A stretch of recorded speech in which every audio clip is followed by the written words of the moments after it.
Welcome to the Killer Innovation Show, the longest continuously produced podcast in history. Each week, Phil McKinney brings you the insights and strategies to amplify your creativity and innovation skills. Here's your host, Phil McKinney. Welcome to my studio. This is the studio that I have been using for the last 5 or 6 years for the podcast. And when we were on radio, it was also my radio broadcast studio. But it's also my innovation studio. It's all one big space. I have about 1,200 square feet that I do my own projects. I also help other companies that are working on developing their own innovation. So this is the first of what I hope will be upcoming shows, and actually giving you more of an opportunity to see the studio and see how I work and see how I go from blank sheet of paper to actually developing innovations and turning those into products and services that actually ship.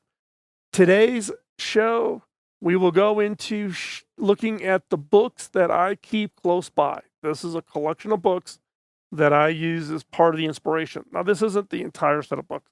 I literally have thousands. I've got bookshelves that go all the way to the back of the studio that have books on them going back many, many years.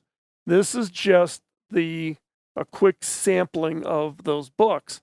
And they cover a wide range. They cover everything from, Frank Lloyd Wright books to architecture design books to creativity books, human interactions, creativity thinking skills like Edward de Bono's book.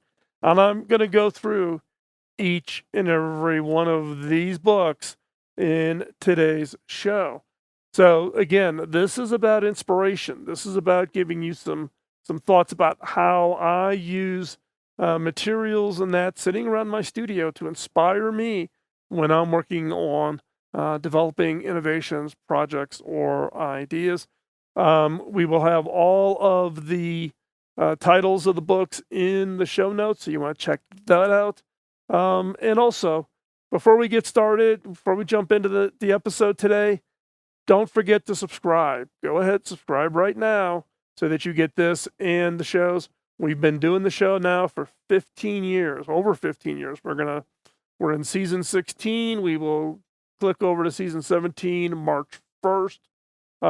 So you want to subscribe, you get all that back catalog to listen to also, but and also like and share. It helps us with growing our subscriber base.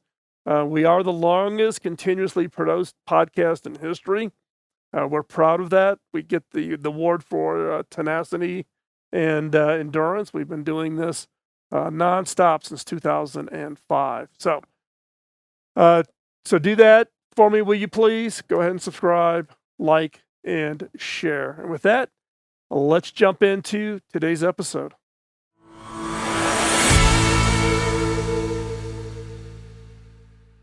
Well, welcome to my studio. You know this as the studio that I do my broadcast from, the podcasting, webinars that I do, etc. But what you probably don't realize is this is also my innovation studio. So the whole studio is outfitted with everything from hardware gear, where I have built prototypes using Raspberry Pis, to my sketchbooks, my models, different types of materials. I collect different materials that may result in products being used or designed or prototyped for other companies. Now, you may think, because I'm a CEO, why do I have an innovation studio? And that is because I still do projects, side projects, for other businesses. I typically don't take pay for them. I'm usually doing them for friends or acquaintances or people that I know. But it keeps me sharp, and and I'm on a bunch of advisory boards, and as a result of that, I'll whip together some concepts, some ideas, and some prototypes. But the question I get a lot is what do I use as inspiration? What are the things that I keep handy in my studio when I need to be inspired, when I need to be coming up with new sets of ideas? Well, I am a very visually oriented innovator. I originally went to college to study architecture at the University of Illinois. I switched to computer graphics, albeit I'm a software engineer. I am very visually oriented. And so for me, it's uh, inspirational materials are things that kind of tickle that creativity bone in me, and they tend to be visually oriented. So what I'm going to share with you is those books, specifically books that I keep close by. They're piled up on top of my desk. I've got bookshelves lining the entire studio. Um, but the books was what I find when I need inspiration. I'll go pull a handful of books out, and I will use those as my inspiration. So I'm going to walk you through some of these books and give you kind of a little bit of the background as to why. Now, I'm not going to be able to dive into a lot of detail, but I'll give you the reason why these are. Now, I'm going to go from the very general, right? Books not directly related to innovation or creativity. And as we go through the list of books, I will get more and more and more specific. And we will have a list of all the books that I'm talking about here in the show notes. So don't feel like you got to scratch out notes or whatever, but it's more about explaining to you how I use books as an inspiration. So the first book up is the Visual Encyclopedia of Frank Lloyd Wright. As I said before, I originally went to college. I was going to be an architect. I grew up in Chicago. Every kid in Chicago that's got any form of a visual orientation was very familiar with Frank Lloyd Wright. That's where he started his career. And as a result, everybody wants to be the next Frank Lloyd Wright, and that's what I was planning to go to college for. Now, why do I use this particular book? What is it about it? Well, one, I'm really in love and fascinated by architecture. I've probably have visited most, if not all, of the Frank Lloyd Wright buildings or buildings built by Taliesin, which were his apprentices or interns, whatever term you want to use. But for me, it's about reminding me to create your own style. Don't do what everybody else does. And that's where Frank Lloyd Wright really set himself out right off the bat, was through the fact that he created his own language, his own design style, his own sense of aesthetics, his own kind of prioritization of importance. The feeling that you get when you walk into a Frank Lloyd Wright building is completely different than you would have in any other building. And so as a result, for me, it's not so much he's got product ideas in here that I could kind of riff on, but it's more about that reminder of non-conformity. Don't do what everybody else does. Create something in your own language. Now, the next book I want to talk about is one called A Pattern Language. Pattern language comes from Christopher Alexander, a professor at UC Berkeley. Now, I don't even know. I didn't bother to, look this up to see, So the original copyright is 1977. Now, what this is this is a study and a book that breaks out all of what's called patterns that you find if you were doing a systems planning approach to buildings, houses, even cities. This is one of a multi-book series. I own all of them. And what really got me triggered on pattern language, though, was that this book was the book that was used by the developers of the original Sim games. So the Sims, where you create your own people, you designed your houses, you built communities, etc. The developers who were building those games actually tapped into what's in this book and in the other series from Christopher Alexander, along with all of his co-authors, around what makes for a certain kind of a structure around towns, cities, central areas in an area. How do you think about the balance between residential, commercial, um, things like sporting areas or shopping centers, etc. So, and again, this is not so much being I can't, you can't take what's in this book and directly apply it to a new product or a new service, but it helps me think about the fact that there are these patterns. There are patterns that make and generate a certain kind of a feeling, a certain kind of an experience, and that's what this reminder is. And actually, it's quite interesting because there's a number of things in this book that does take into account how to create that feeling. How do you create a feeling of excitement around walking into a space or experiencing something? So, again, pattern language, Christopher Alexander. Not sure how easy, how hard it is to create this book. I've had this book forever. And when I bought it, it was, let's see, $49.95. So who knows what they're charging now. But I've got the entire collection of this, and it keeps a prominent position on my bookshelf. The next book I wanted to talk about was one called Designing Interactions, put together by Bill Moogridge. And you can see by the list of all the authors down the left-hand side, it's a hardback book, but it's about how do you design experiences. And it takes the experiences from a variety of different experiences. So, in fact, we just talked about Chris Alexander.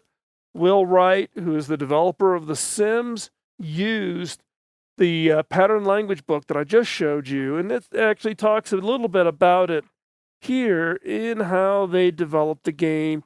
What was the original concept? What was it they were trying to do? How they do the design work, etc.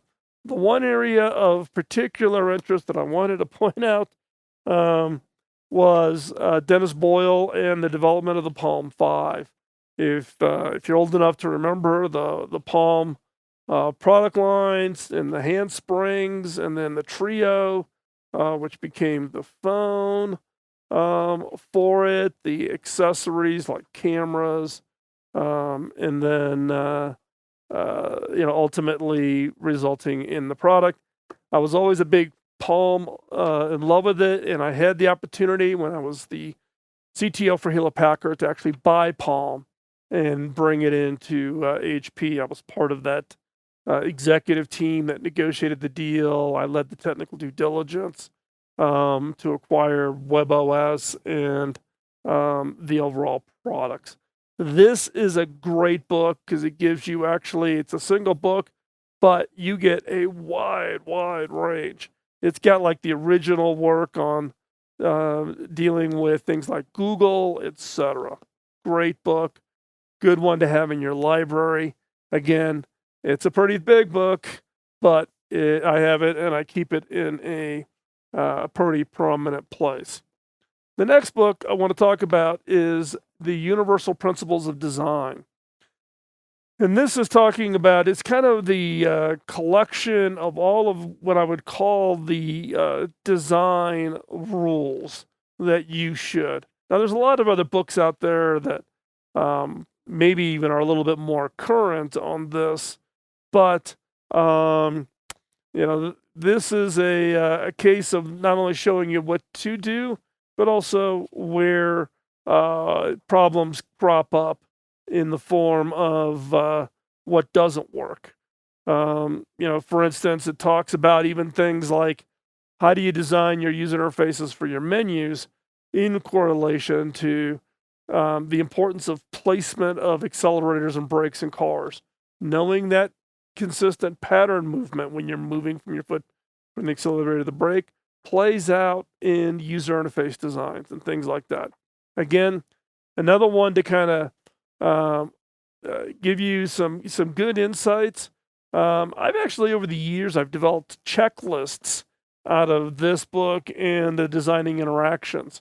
And I use those checklists literally as a way to, think about um, what not to do, what things to avoid, those kinds of things. Now, this is actually the second book in a series from Michael Michalko. This book is called Cracking Creativity. The one prior to that is one that most everybody has, which is Thinker Toys. And Thinker Toys is, if you don't have it and you're in the innovation space, go get it. Just get it. Michael has done a phenomenal job of really literally collecting up all the tools, all of the approaches, all of the ways of running brainstorming and the use of Scamper and thousands of others kinds of it. In this case, and you can tell, I mean, I've actually got underlines in this book. It tells you how often I go back and refer to this. But again, this is kind of a reminder, less about the specific tools, but actually walks you through, and then of coming up with new ideas. In fact, here's one that says, cut up the indexes of your books and throw those fragments into a fishbowl, and then randomly pull them out and use those as sparking points. Right? I put it. My comment here is possible software system could create a book or create an application or a tool. But again, I have this book. I have Thinker Toys. It's actually, I've lent it out to somebody. So I didn't have it, or I would have been showing that one. I also have the Think Pack, which are the cards that go with Thinker Toys. Pretty much anything Michael puts out, I buy. So he's one of those authors that gets it. He's a great, great, great collector of creativity and innovation tools that everybody can use, and he explains them in a very clear and concise way. So anything Michael produces, go ahead and get it. And then the other book in the kind of creativity space that I love is the 6 Thinking Hats from Dr. DeBono. Now, Dr. DeBono never realized. I haven't never had a chance to meet with him, and I haven't followed his career most recently. I mean, he has put out books periodically, but I kind of got turned on to the whole creativity and innovation space by a TV show that he did that was broadcast on the U.S. PBS stations back when I was a kid. And I programmed my parents' VHS tape recorder. I taped the show. It wasn't always reliable. I drove my parents nuts to make sure I was home so I could watch it, have my notebook out so I could take notes. And he basically taught over a series of, I think it was like 6 or 7 shows, a small audience of everything from kids to adults, men, women, different things about unleashing your own creativity. And I just loved it. I loved it. And that's what kind of sparked me into eventually going in and doing work in the innovation space. So this is, if you're not familiar with it, it's not a very thick book. It's a pretty quick read. The different colors of what Dr. DeBono refers to as the hats forces you to play a certain role when you are trying to innovate. That can be, you're the optimist, you're the pessimist, you're the whatever. And then you rotate the hats. So everybody gets a chance to kind of play. Some people are the builders, some are the rational thinkers. So again, if you have not read this, you should get this book. And again, it's not so much of an inspiration because once you read it, you kind of get it. but it's another book that I actually keep on my shelf close by my desk to remind me about um, changing my perspective. Don't just think I can innovate by myself and I can come up with really great ideas. I literally have to run through the hats and play all the different roles through that process. So it's more of a, seeing this spine on my shelf reminds me that it takes more. You're not going to innovate by yourself. It's a team. It is clearly a team sport. So now, as you know, I went through that. I went through kind of my architecture books that I use as inspiration, my design books, so the Universal Principles of Design, and then Designing Interactions. And then we got into the innovation and creativity books. Now, here are a couple of other books. These are more fun, but I think I love these books. I keep them handy. It just kind of makes me laugh. This one is The World's Worst Inventions. It's the most stupid gadgets machines ever made. Now, this particular book is very graphically oriented. You may not always agree. Like it says, the Easy Bake Oven was a stupid, was not a great product. The floating bed. We got the hula hoop in here. We've got different kinds of airplanes, car alarm systems. Now, this collection of books, it was put together by Jack Watkins. I'm not sure you'll even be able to find this book because you can't tell, but I've got a torn off sticker here, which means it tells me that I got it off like the $1 bin at Barnes and Noble or some bookstore, Borders, when Borders was still around. And so I probably pulled it up out of the bin. But again,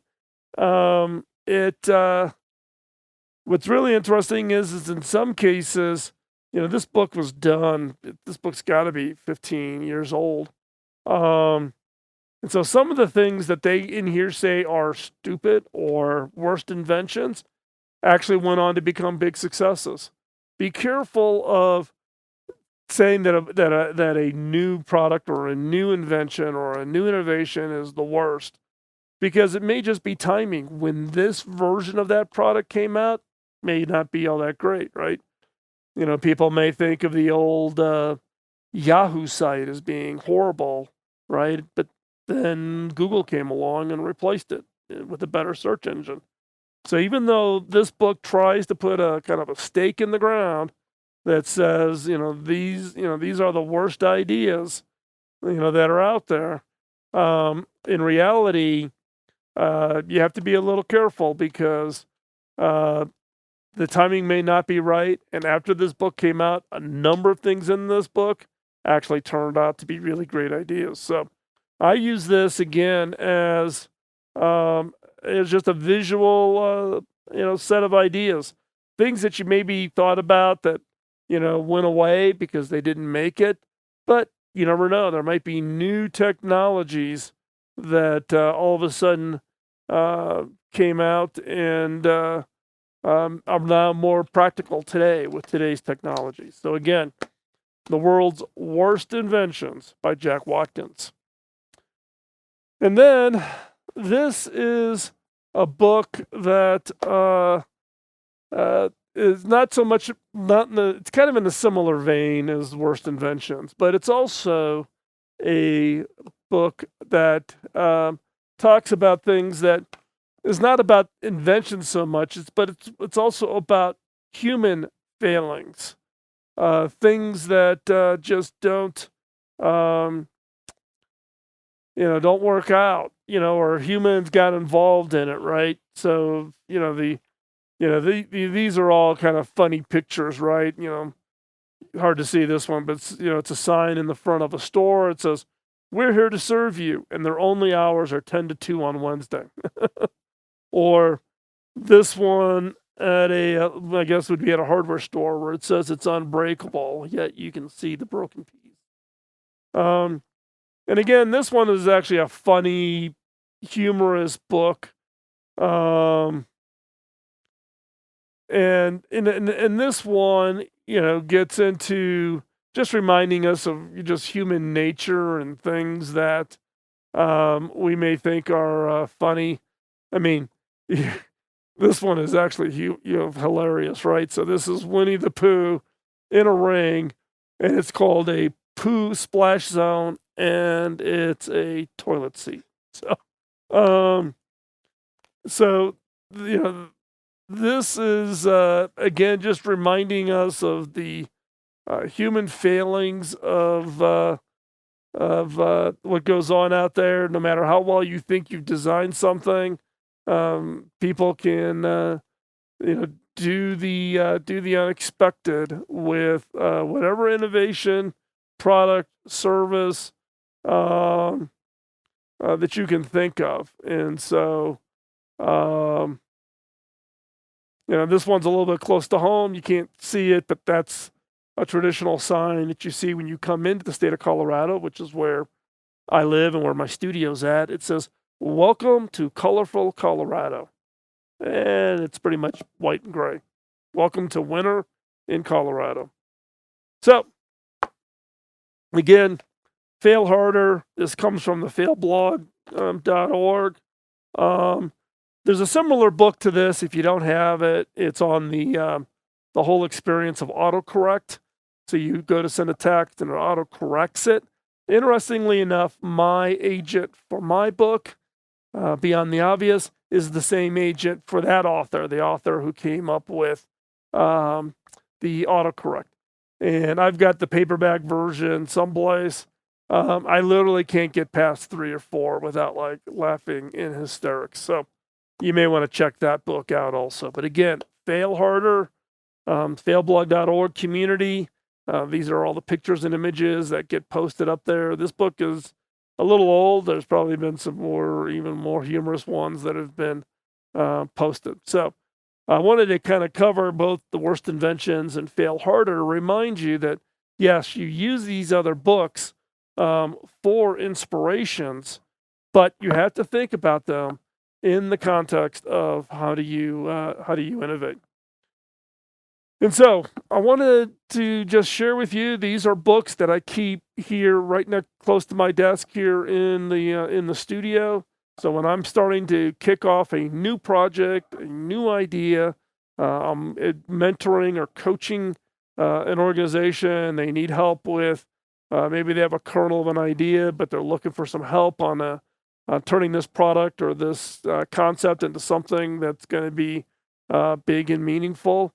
These are just some of the books. These are, I've literally got thousands of books, but I just picked these out to kind of give you a sampling, starting with my visual orientation with things like Frank Lloyd Wright, going all the way through to books that are very more specific to innovation and creativity, but then also the humorous ones that remind us that we are all human.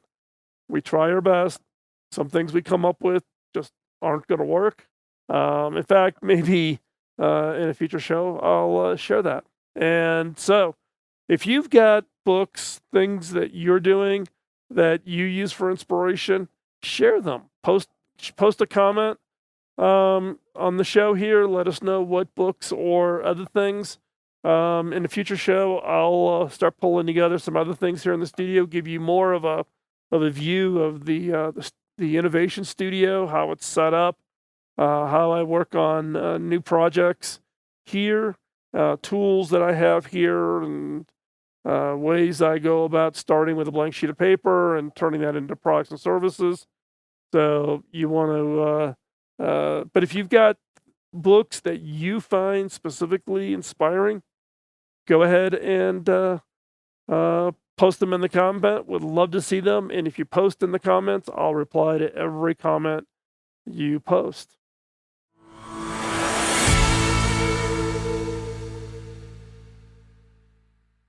Thanks for joining us on today's show. One of the things I did want to share with you as we wrap this up today is that all of the books that we covered in today's episode, we will have all that information in the show notes. So you don't have to worry about trying to go back and listen and grab them. Check out the show notes. and we'll give you all of the information on the books themselves. Okay. Um, if you're interested in experiencing how I innovate, how I ideate, how do I come up with ideas and then run those through, one is you can go back through the more than 15 years of content. I've shared everything here on the show. It's also available in my book, Beyond the Obvious, so you can find that at Amazon, or you can go over to innovation.tools and you can order the book there. If you order from innovation.tools, I can also autograph that and send that to you. But if you're interested in actually experiencing it live, if you and your team have a challenge that you are particularly wanting to go after, then think about setting up time for a disruptive ideation workshop. You can go to disruptiveideation.com, gives you all the information.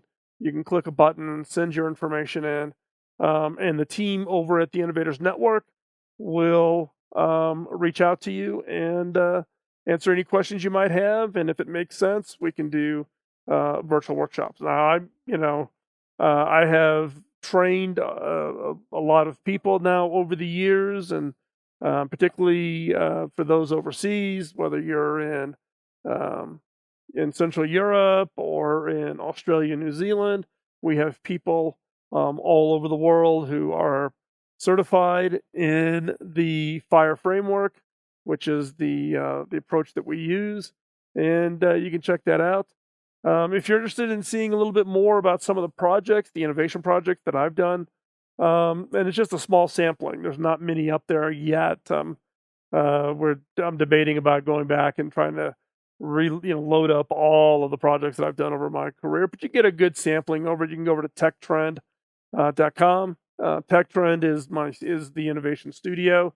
It is the framework. TechTrend has been around since 1996, and that's how we did all the work for companies of all types, museums. I've designed lobbies for corporate headquarters to developing, high tech products and services, everything in between. So you can go check those out over at techtrend.com. And with that, I'm going to sign off. Again, one favor I would ask of you is to please subscribe and like and share. So let others know about the show and give us some feedback. Let us know. Let us know what you think of the show today. Love to hear it. If you have books that inspire you, share them. Share them with the community. Post them in the comments. If you post them in the comments, I will watch that for those, and I will reply to each and every comment. So post those up. Love to see what you find inspiring. And with that, we'll talk to you next week. Bye-bye. Podcasting nonstop since 2005, this has been the Killer Innovation Show on the Innovators Network.